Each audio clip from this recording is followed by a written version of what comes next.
Ako zapiknete šibicu u talo kave, dogodi se nešto što većina ljudi nikad ne očekuje. Izgleda kao besmislena stvar, ali ima vrlo konkretnu svrhu i malo tko to uopće isproba. Ali prije nego dođemo do toga, pokazat ću vam dvije stvari koje možete napraviti s talogom kave, a većina ih potpuno ignorira. Prva greška koju ljudi rade je da talog kave jednostavno bace. Tu priča završava. A zapravo ga mogu iskoristiti na više načina, i to bez ikakvog troška. Ako ga nemate dovoljno kod kuće, možete ga dobiti potpuno besplatno.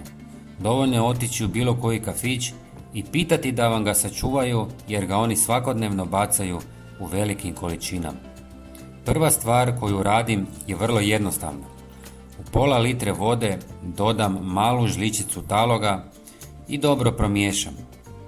Ostavim nekoliko sati da voda izvuče korisne tvari, a zatim procijedim kako bih dobio čistu tekućinu.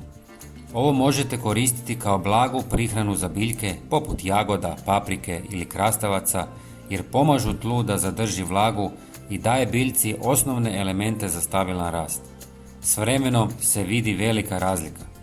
Ali ovdje većina stane i tu propušta ono najvažnije. U istu mješavinu dodam malo češnjaka u prahu.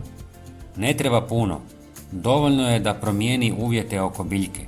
Mirisi i spojevi koje oslobađa stvaraju okruženje koje mnogim štetnicima ne odgovara, pa mravi, lisne uši i slični insekti počinju izbjegavati to područje. Uz to, češnjak pomaže i kod gljivičnih bolesti. Ako želite još ovakvih praktičnih trikova, pretplatite se na kanal jer ovakve stvari rijetko gdje vidite objašnjene ovako jednostavno. I sada dolazimo do dijela zbog kojeg ste kliknuli. Ovo većina ljudi vidi, ali ne razumije što se zapravo događa. Uzmite suhi talog i stavite ga u staklenu ili keramičku posudu, zatim zavodite šibicu u talog i zapalite ju. Plamen će se brzo ugasiti, ali talog neće. Počet će lagano tinjati i tada nastaje dim. Nije jak, ali dovoljan je da napravi razliku jer djeluje kao prirodni repelent i tjera komarce i druge insekte iz vaše blizine bez sprejeva i kemije. Ovo nije za svaki dan, ali kad vam treba mir bez komaraca i insekata, razlika se brzo primijeti. Koristite samo na otvorenom i u umjerenim količinama. Lajkajte video i napišite u komentar jeste li ovo već probali. Hvala vam i pozdrav!